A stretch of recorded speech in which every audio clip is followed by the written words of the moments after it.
You ask for an hour because you're afraid the next thing out of your mouth will cause damage. Your partner hears, I don't care enough to stay. Or your partner asks for space, disappears for 3 days, ignores every reasonable question, then comes back and says, I was protecting my peace. Both situations get called space, but they're not the same.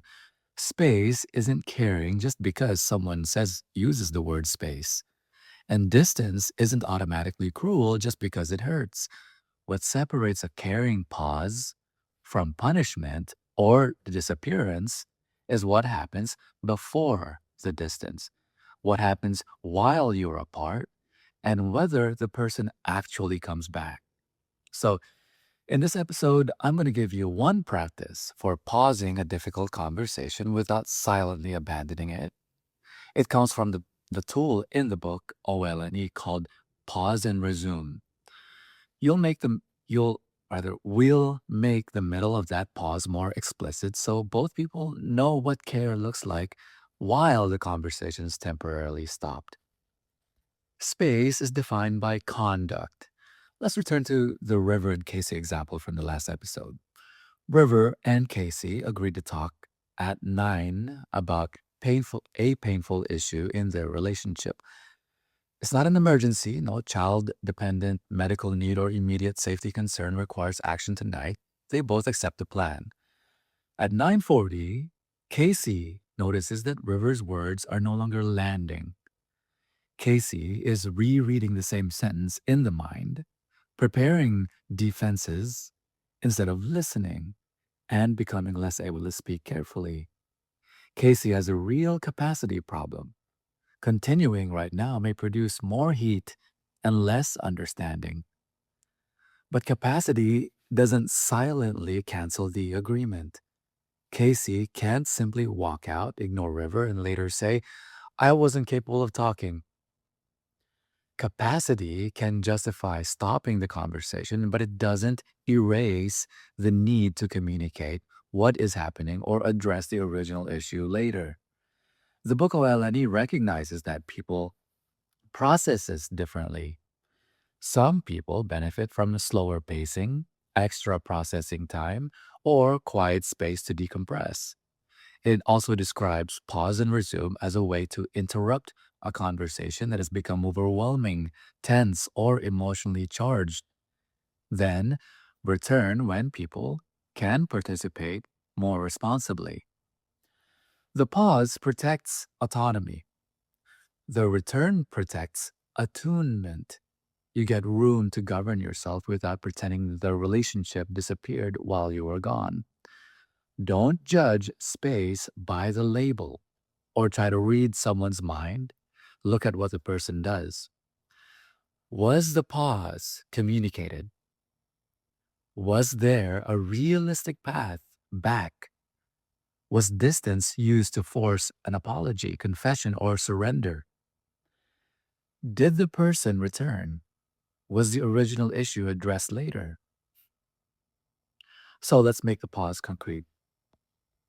Pause and resume. That's the practice. It's one sequence with 4 parts. Pause, protect, apart. I'll say that again. Pause, protect, apart, and resume. Pause, protect, apart, and resume. It expands pause and resume from the book OLNE into steps you can use in a difficult conversation. Number 1 is pause. Name your present capacity and name the conversation you're pausing. For example, Casey says, I care about this conversation and I can't continue it responsibly right now. I'm losing track of what you're saying and I need to pause our conversation about what happened this weekend. Notice what Casey doesn't say. Casey doesn't blame River for the internal state. Casey doesn't diagnose River. Casey doesn't pretend the issue was banished. If an immediate agreed duty still needs action, clarify it and when it's safe and relevant. Maybe River and Casey still need to decide who is picking up a child in the morning. Pausing the emotional discussion doesn't silently cancel that responsibility.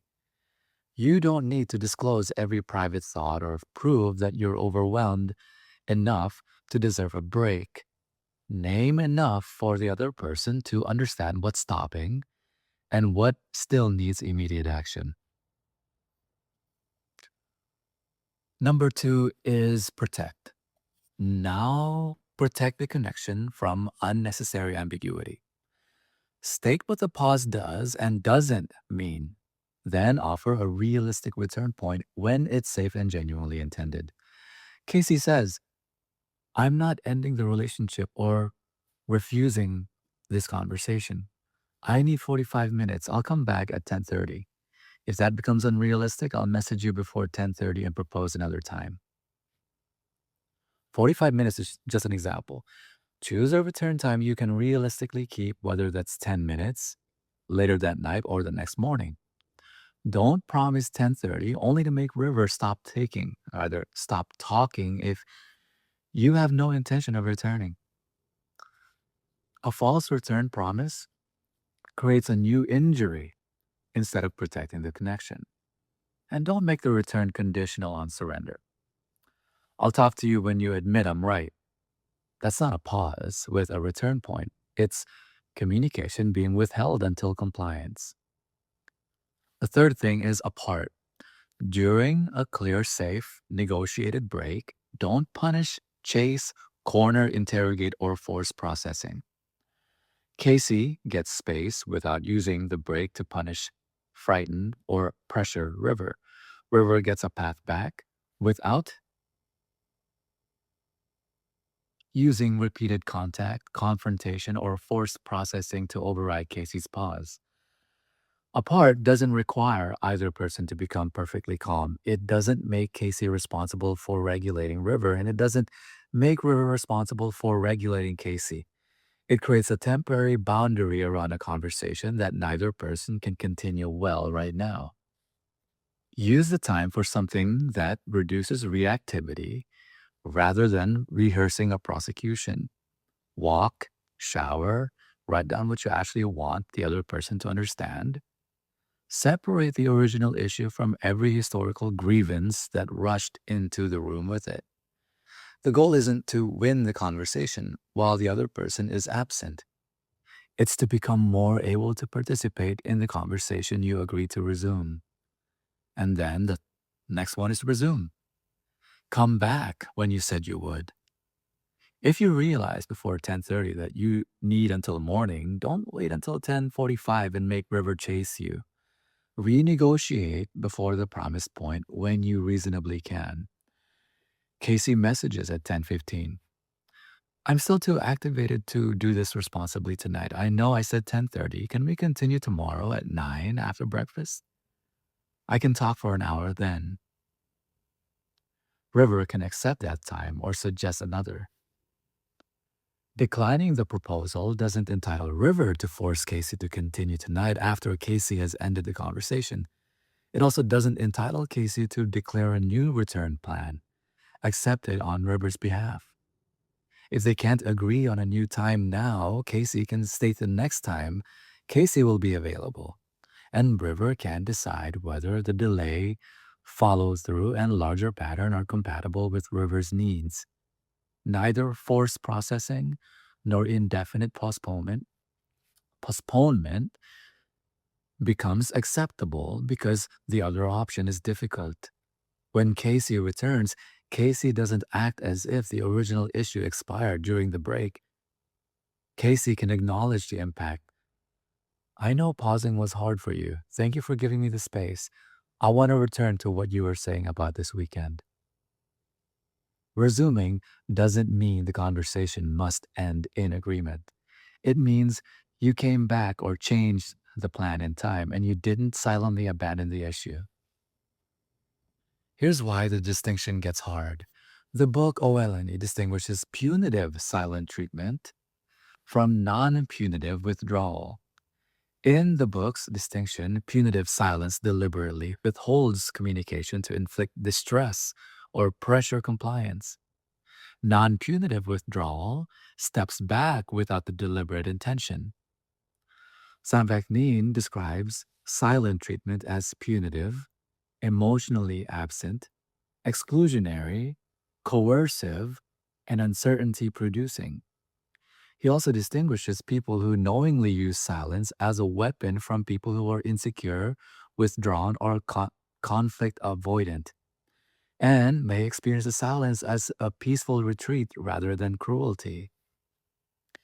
Intention still matters, but it doesn't settle the question. Someone can step away without intending punishment and still create painful uncertainty. And feeling hurt doesn't prove that the pause was designed as punishment. River and Casey can also feed the same loop. River feels distance and asks more urgently. Casey feels pressure and steps back farther. River sees more distance and increases the urgency again. Vagnin describes this as an escalating pursue withdraw loop. Requesting necessary clarity isn't coercive pursuit. River can ask, are we pausing this conversation for tonight, or are you ending it? When should I expect to hear from you? A proportionate follow up can also be reasonable if the question goes unanswered. The return point passes, the plan changes, or an urgent duty or safety concern arises. After a clear safe break with with an answered return plan, cornering Casey, demanding immediate processing, or sending 20 messages wouldn't become caring just because River feels anxious. Blocking a doorway is different in severity. Preventing someone from leaving can be coercive confinement or an immediate safety threat. At that point, stop treating this as a couple communication exercise and prioritize safety and confidential support. Casey isn't solely responsible for eliminating River's anxiety. Casey remains responsible for notice, conduct, accepted agreements, duties, impact, and repair. River remains responsible for River's own conduct in response to uncertainty. This shared conduct framing doesn't apply to threats, confinement, stalking, violence, sexual coercion, retaliation, or credible danger. Here's when space stops looking like care. Now reverse the conduct without inventing Casey's motive. Casey says, I need space, walks out, ignores River for 3 days, and provides no credible path back. When Casey finally responds, communication is conditional. I'll talk when you apologize for making me leave. We don't need to diagnose Casey or claim to know every private intention. We can evaluate what happened. The agreement wasn't renegotiated. The uncertainty was prolonged. Access became conditional on an apology. The original issue was abandoned rather than paused. Don't call that carrying space. A communicated pause can be distinguished from disappearance at the outset when a person names a present incapacity and when safe and genuinely intended, gives a realistic path back. Follow through determines whether that distinction holds. Return alone isn't sufficient either. Someone can return on time and still use the break to threaten, punish, gather leverage, or refuse the original issue. Carrying space is a whole pattern: communication, non punitive conduct, protection of capacity and connection, and reliable return. If pauses repeatedly become disappearance or every difficult issue is postponed and never revisited, River is allowed to name a boundary.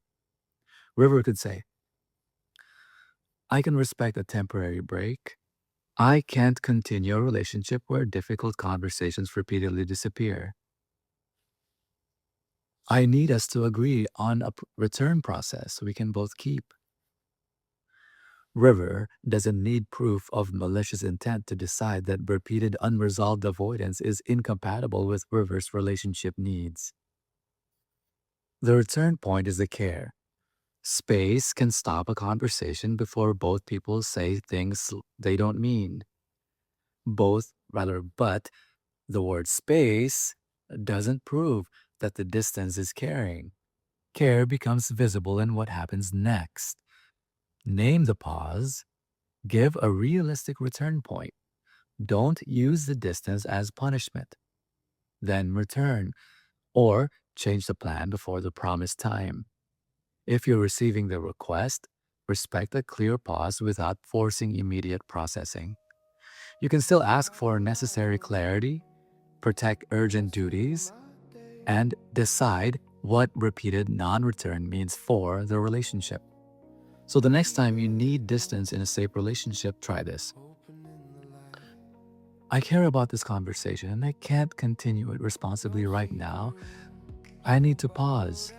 This doesn't mean I'm abandoning the issue. I can return at blank. If that changes, I'll tell you before then and propose another time. Then do the part that gives the sentence meaning. Come back. Thank you for watching this. I'll see you in the next episode. Bye-bye. Open, open, I can love and understand.